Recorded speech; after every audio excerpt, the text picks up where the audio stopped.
Hola, hola, muy buenos días. Les saluda Kelly Alvear aquí en su informativo nacional. Hoy viernes 31 de julio de 2026. Estamos conectándonos con ustedes a través de UNPG TV en Facebook, canal oficial de la Unión Nacional de Periodistas Núcleo del Guayas, UNP Guayas. Estamos para entregarles las noticias más recientes de carácter local, nacional e internacional de los distintos medios de comunicación. Vamos a iniciar con los titulares. Sean todos ustedes bienvenidos. Presidente Daniel Noboa asegura que Ecuador llega fortalecido al estiaje y descarta nuevos apagones. Noboa no enviará pregunta para eliminar facultad del Consejo de Participación Ciudadana y Control Social de elegir autoridades. En agosto disminuirán los precios de los combustibles, adelanta el presidente Daniel Noboa. También el COE desmiente al gobierno y niega acuerdos para el levantamiento de su intervención. Jueces de la Corte Nacional de Justicia investigados por cohecho, ministro del Interior lanza advertencia. El botón violeta del EQ 911, así funciona la aplicación de emergencia para mujeres víctimas de violencia. Artesanas de Cuenca sostienen el tejido de paja toquilla pese a bajos pagos. Vamos a ver más adelante cuánto reciben por un sombrero. Lanzan explosivo contra la casa de un congresista a días de la investidura del presidente electo de Colombia. Y España cifra en más de 60.000 los inmigrantes llegados a Ceuta, mientras aumenta la preocupación en Europa. Estos son los titulares de las noticias que vamos a estar revisando en este informativo nacional de hoy, viernes 31 de julio de 2026. Agradecemos al licenciado Richard Sellán Bajaña, presidente de la Unión Nacional de Periodistas Núcleo del Guayas, por permitirnos llegar a ustedes de lunes a viernes a partir de las 10:30. También agradecemos a los medios de comunicación digital que comparten este informativo nacional a través de sus plataformas y redes sociales. Ellos son Radio Guayasense TV, Radio Sensación Digital, Radio Discorama en Italia, Radio La Voz de Daule, Postdata TV, estopensamos.com, Gloria Visión TV y Coral Noticias desde Nueva York. Mil gracias por el apoyo diario a nuestra programación. Damos inicio al desarrollo de la información. El gobierno nacional asegura que el sistema eléctrico ecuatoriano está en mejores condiciones para enfrentar el próximo periodo de estiaje. El presidente Daniel Noboa afirmó este viernes que las obras de mantenimiento ejecutadas en las principales centrales hidroeléctricas y la recuperación de capacidad de generación permiten descartar por ahora un escenario de cortes programados de energía. Durante una entrevista radial, el mandatario defendió la estrategia aplicada por su administración para reforzar el sistema eléctrico y sostuvo que los resultados ya son visibles a nivel de los embalses y en la producción de energía. Según explicó, los reservorios que abastecen a las principales hidroeléctricas mantienen niveles favorables, lo que garantiza el funcionamiento del sistema, incluso en los meses de menor presencia de lluvias. Esta primera noticia la hemos leído de metroecuador.com.es. Ahora el mercurio.com.es nos dice que Noboa no enviará pregunta para eliminar el Consejo de Participación Ciudadana y Control Social de elegir las autoridades. Daniel Noboa, presidente de la República, descartó enviar al Consejo Nacional Electoral el decreto con la pregunta de enmienda constitucional que buscaba eliminar la facultad del Consejo de Participación Ciudadana y Control Social de elegir autoridades de control y pasar la responsabilidad a la Asamblea para que coincida con las elecciones del 29 de noviembre. Textualmente dijo, no, en estas elecciones no. Dijo Noboa en una entrevista hoy 31 de julio de 2026 en la cadena radial Ecuador Radio. Dijo que le hubiese encantado enviar la pregunta, aunque esta la bloqueó la oposición y a veces la Corte Constitucional. Bien, entonces en estas elecciones no será. También el Mercurio nos indica que en agosto disminuirán los precios de los combustibles. En una entrevista de radio con Radio Platinum, el presidente Daniel Noboa adelantó este 31 de julio que los precios de las gasolinas disminuirán levemente el próximo 12 de agosto. Textualmente dijo que en el mes de julio bajó el precio de los combustibles, en el mes de agosto también va a haber una leve reducción y va a bajar también, dijo el mandatario, quien no especificó el valor que tendrán las gasolinas en Ecuador. Desde febrero del 2026, los precios de los combustibles en el país subieron paulatinamente hasta alcanzar valores récords. La guerra en Medio Oriente provocó un aumento considerable para la economía de los ecuatorianos. Seguimos y el COE desmiente al gobierno y niega acuerdos para el levantamiento de su intervención. El conflicto entre autoridades deportivas del gobierno de Ecuador y el Comité Olímpico Ecuatoriano COE sumó un nuevo capítulo de tensión mientras el Ministerio de Educación, Deporte y Cultura anunció que iniciará el proceso para levantar la intervención que rige la entidad olímpica desde el 15 de junio. El COE desmintió tajantemente la existencia de un pacto entre ambas partes. A través de un comunicado oficial, la cartera de Estado informó sobre el inicio de los trámites para suspender la medida gubernamental.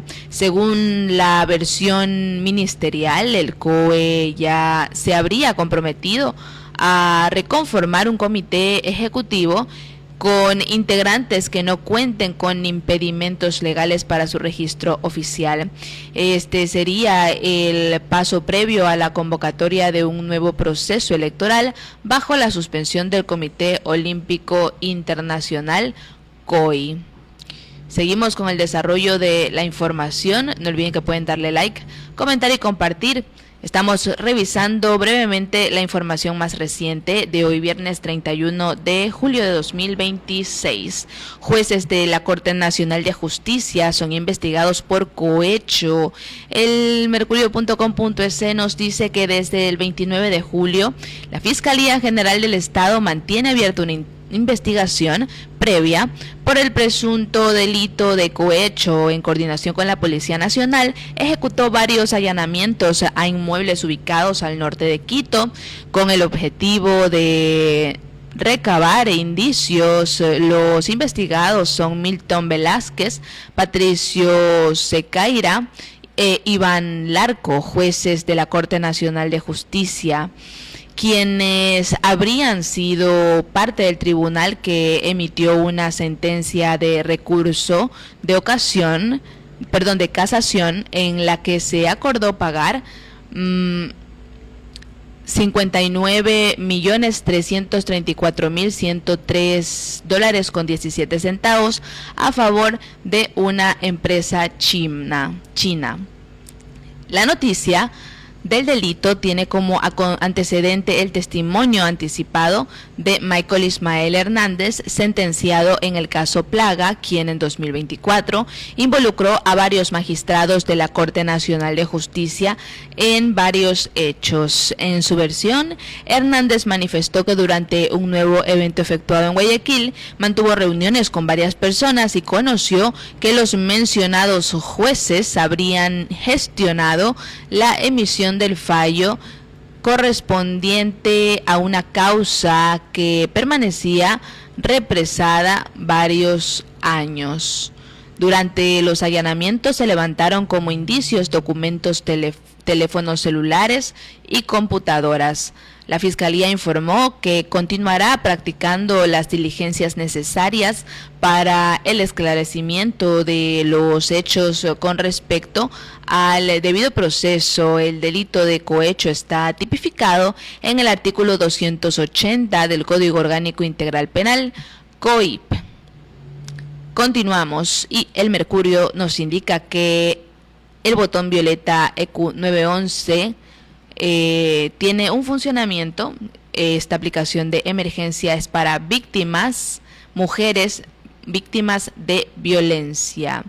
El Servicio Integrado de Seguridad EQ911 habilitó el aplicativo móvil botón violeta EQ911, una herramienta destinada a mujeres víctimas de violencia intrafamiliar que cuentan con una medida de protección o boleta de auxilio. El sistema permite enviar una alerta silenciosa a la central de emergencias sin realizar una llamada telefónica. Hugo Pérez Sánchez, coordinador zonal 6 del EQ911, explicó que la aplicación fue creada ante el aumento de alertas por violencia intrafamiliar registradas a través del servicio. A diferencia del aplicativo general EQ911, que atiende todo tipo de emergencias, el botón violeta está enfocado exclusivamente en casos de violencia contra la mujer, explicó. Es decir, la central operativa identifica el tipo de emergencia reportada y activa la respuesta correspondiente de manera inmediata. Seguimos con la información aquí en su informativo nacional. No olviden que pueden darle like, comentar y compartir este programa que llega a ustedes gracias a la Unión Nacional de Periodistas Núcleo del Guayas por UNPG-TV en Facebook. El tejido de paja toquilla llegó a la SUAY en 1835 y se incorporó a la economía familiar de varias zonas rurales. Hombres y mujeres de distintas edades aprendieron el oficio que se ha transmitido de generación en generación. La producción alcanzó su mayor expansión entre finales del siglo XIX y la primera mitad del siglo XX, periodo conocido como el boom toquillero en Azuay y Cañar. En 1910 y 1920 y 1947, la exportación de sombreros de paja toquilla representó entre el 60% y el 80% de las exportaciones nacionales. Más de medio siglo después, el oficio conserva el reconocimiento primordial, pero las artesanas se enfrentan bajos ingresos y dificultades dentro de la cadena de comercialización. Un oficio que nace en casa y pasa entre generaciones. El tejido se aprende desde la infancia. En Sitkay varias generaciones crecieron con ese oficio dentro de sus hogares.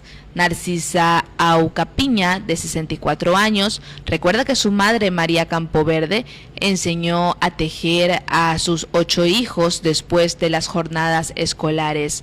Antes uno terminaba la primaria y el trabajo seguía en la casa. Hombres y mujeres aprendimos por igual, recuerda ella textualmente. El tejido se combina con las labores agrícolas, la crianza de animales y otros trabajos del campo. La jornada de tejido de Mercedes Nieto comienza alrededor de las 8 de la mañana, se interrumpe para preparar el almuerzo y alimentar a los animales y concluye hasta las 19 o 20 horas. Hacemos 2 o 3 sombreros a la semana. Antes hacíamos más, pero ahora ya no vale, dice en referencia a los bajos precios por cada pieza. Las artesanas reciben entre 8 y 12 dólares por cada sombrero, pero después de el procesamiento y la comercialización del mismo producto puede alcanzar valores de 25,50 y 60 dólares o más, de acuerdo con la calidad, el diseño y el mercado.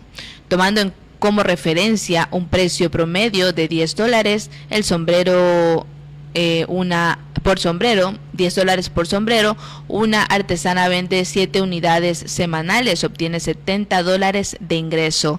Si se considera una jornada de 8 horas diarias de tejido, sin incluir el tiempo destinado a cocinar, atender animales o realizar labores agrícolas, el valor aproximado por hora de trabajo equivale a $1.25. La cifra está por debajo de la estimación de otros estudios, la investigación Costos de Producción y Rentabilidad en la elaboración de sombreros de paja toquilla, Santa Elena, 2022, calculó un costo de mano de obra de $1.88 por hora. El pago por cada sombrero ha variado con los años, pero las artesanas señalan que continúa por debajo del valor de su trabajo. Acapiña recuerda que hubo periodos en los que los intermediarios pagaban entre 3 y $4 por sombrero, sobre todo en la pandemia en el año 2020. Hay que hacer cuentas, lo que se paga por la paja, la mano de obra y todo el día tejiendo para que nos paguen $12 es matarse y no recibir el precio justo, asegura. Blanca Nieto enfrenta una situación similar. Los intermediarios llegan a su vivienda y ofrecen entre $6 y $7 por sombrero. Cuando disminuye la demanda, las piezas permanecen almacenadas durante semanas. La venta tampoco es segura. Los intermediarios compran cuando quieren. Bien, esta es la situación en cuanto a las artesanas que elaboran el sombrero de paja toquilla. Veremos si esta situación mejora. Si seguimos con el desarrollo de la información aquí en su informativo nacional, también lanzan explosivo contra la casa de un congresista a días de la investidura del presidente electo de Colombia. Esta es información ya de carácter internacional. Un artefacto explosivo cayó la noche del miércoles 29 de julio de 2026 en la casa de un congresista de Colombia sin dejar víctimas. Una semana antes de la posesión del presidente electo Abelardo de la Espriella, informó esto la policía a la AFP. El ultraderechista de la Espriella, que será posesionado el 7 de agosto en el Congreso, reemplazará al izquierdista Gustavo Petro tras ganar las elecciones presidenciales de junio y promete una estrategia de seguridad de mano dura en medio de la peor ola de violencia en la última década. El explosivo fue arrojado cerca de la medianoche del miércoles hacia el patio de la casa del congresista del Partido Liberal Ariel Rodríguez, que apoya a de la Espriella en Cúcuta, confirmó a la AFP la policía de esa ciudad fronteriza con Venezuela, castigada por la violencia armada. En el ataque no hubo víctimas, dijeron las autoridades, que no dieron inmediatamente detalles sobre el tipo de explosivo utilizado o si este llegó a activarse. Una bomba molotov también fue arrojada en un local comercial de la misma zona durante la noche, un evento que no pasó a mayores, según un vocero de la policía local. Al momento, ni el legislador de la Cámara Baja ni su partido han emitido un pronunciamiento. Seguimos con el desarrollo de la información aquí en su informativo nacional. No olviden que pueden darle like, comentar y compartir este programa que llega a ustedes a través de UNPGTV, canal oficial de la Unión Nacional de Periodistas, Núcleo del Guayas. Ahora Euronews.com nos trae un reportaje sobre España que cifra en más de 60.000 los inmigrantes llegados de Ceuta, mientras aumenta la preocupación en España. Aquí tenemos este reporte de Euronews.com que vamos a reproducir en pantalla. Al menos 60.000 migrantes cruzaron la frontera hacia el enclave español de Ceuta en un plazo de 24 horas, según informaron el viernes fuentes del gobierno, lo que ha desencadenado lo que España ha calificado como la mayor crisis desde al menos 2021. La crisis fronteriza llegó a su punto álgido el jueves y se agravó durante la noche cuando España desplegó a sus fuerzas armadas para restablecer el orden. Hasta el momento, 24 personas han fallecido al intentar llegar al territorio español fronterizo con Marruecos, según fuentes policiales. Francia ha anunciado que reforzará su frontera con España y que activará la fuerza de intervención rápida en la frontera para llevar a cabo inspecciones exhaustivas.